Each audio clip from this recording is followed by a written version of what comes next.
Okay, so now we have to move this to the garage until they start spawning, growing, until they pop out their holes. So come on.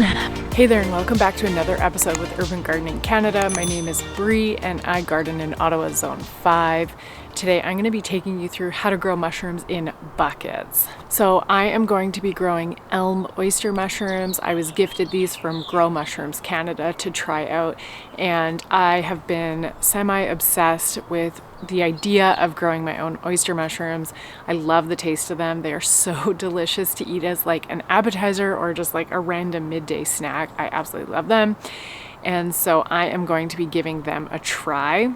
If at the end of this video you are also interested in trying to grow your own mushrooms in buckets, I do have a discount code that you can use that I'm going to put right here, and it will save 5% off mushrooms on the Grow Mushrooms Canada website, and that's on top of any other promotion that they're running at the time. So it's a really great opportunity for you to try your own mushrooms at a cheaper price. I'm going to take you through all the steps you need in order to grow your own. The most important thing to note is that this is actually a 2-day process, and so you just want to make sure you allocate the right amount of time.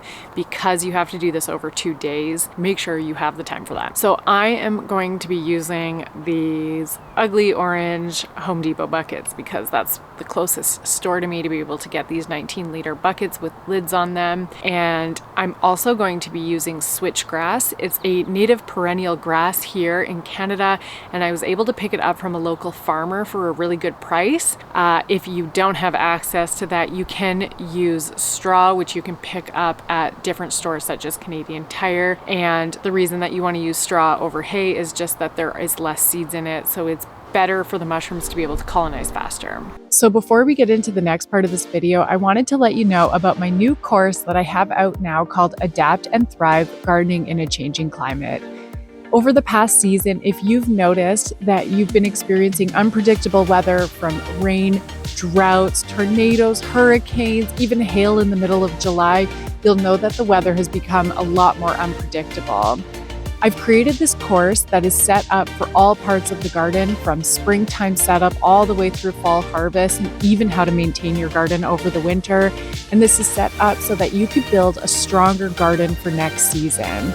This unpredictable weather is not going to go away, which means you will guaranteed to be facing endless rain, more droughts, more tornadoes. Anything that you've been experiencing, you're going to be experiencing again. And so I want to help you build a stronger garden, so the next time that you get a weather alert, you spend less time racing outside to cover up your garden and spend more time harvesting your hard work during the good weather. I'm going to put the link in the description below for the course so you can check it out there, and you'll also find a free preview of the course when you get there. This way you can see what the course has to offer and find out if it's right for you. All right, let's get back into the video. Okay, so on day one, what you need to do is you need to sterilize your straw. And so the reason you're doing this is to kill off any bugs or other fungi that your mushrooms are going to be competing with. So you just want to make sure that they can grow quickly and they do not have to fight with anybody else. So that way you're eating the right mushrooms and you don't grow some random poisonous mushroom, because literally nobody wants that. And so to do this, you are going to take your straw and you're going to put it into a tote bin, and then you are going to pour near boiling water over top of the straw, and you're going to let it soak for 60 to 90 minutes. And then once the 60 to 90 minutes are up, you are going to drain the straw, and you have to let it cool down. If your straw is still warm or hot, it can kill the mushroom spawns, so you definitely want to make sure that it is cool to the touch. And so what I did was I poured mine in the evening, let it sit for the 90 minutes. I drained it, and then I let it sit overnight so it could cool down fully.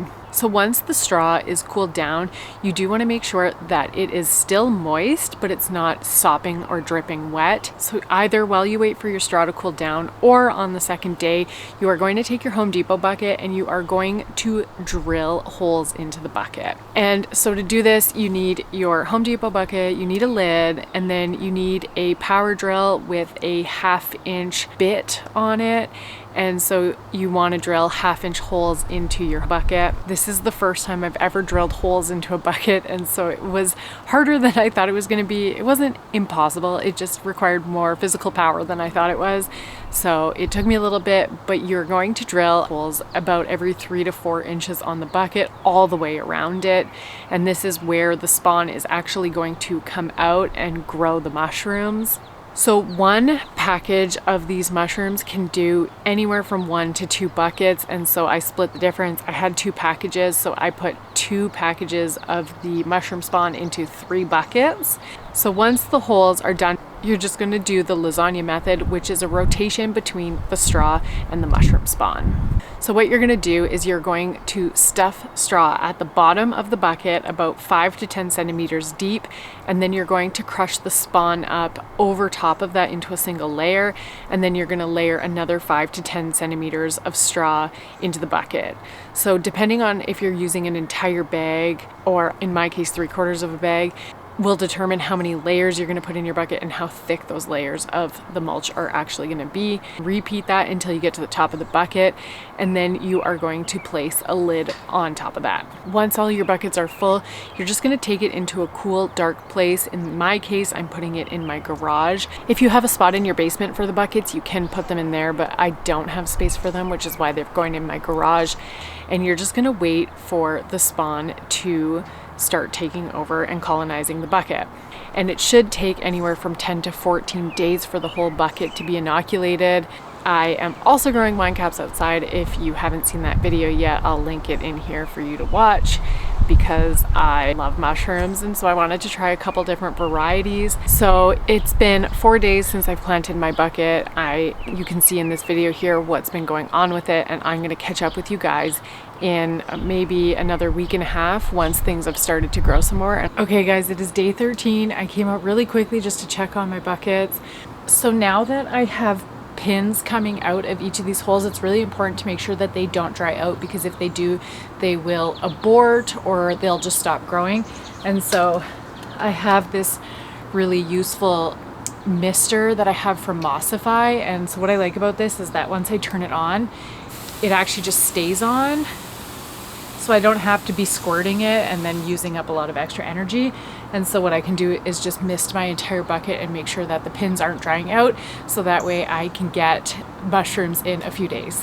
So now that the mushrooms have reached this point of growth, you can actually choose to bring them outside. I'm gonna keep mine in the garage because we have some really bad weather coming up in the next 2 days where we're gonna get a ton of rain, and so I'm gonna keep these in the garage.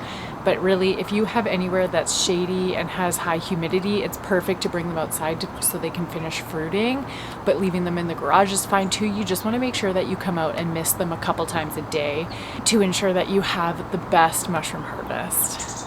Okay, so today is day 15, and we've got a ton of growth from day 13 to day 15. It's actually unbelievable just how fast it grew over those 2 days. All over here, I now have all kinds of mushrooms coming in.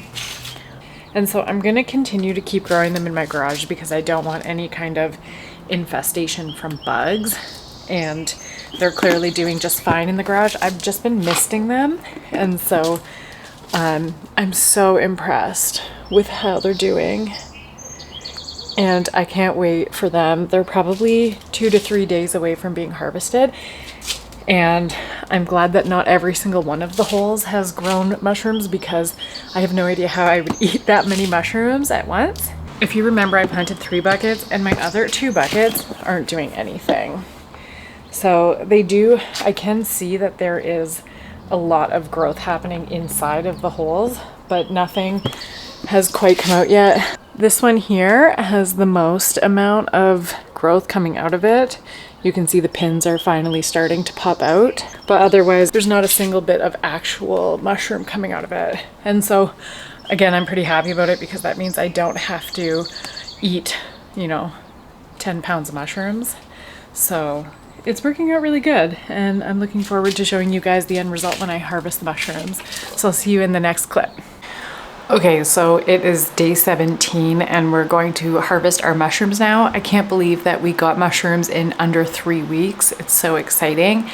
but they did spore. I wasn't expecting how fast they would go from ripe to sporing, and so I must have been a couple hours and then I missed it, but it's okay. You can actually just wash the mushrooms and wash the spore off of it and still cook them the same way that you normally would. So I can't wait to show you how to cook them because they are super delicious. Hey guys, I am just quickly checking in. I didn't think I was going to be making this video, but I'm getting a second flush of mushrooms, and I had heard that this could happen, but I wasn't really sure if it would because it kind of felt like my mushrooms came and went in this like her big hurrah. Like they all came to maturity right around the same time as each other, but like not the whole bucket did.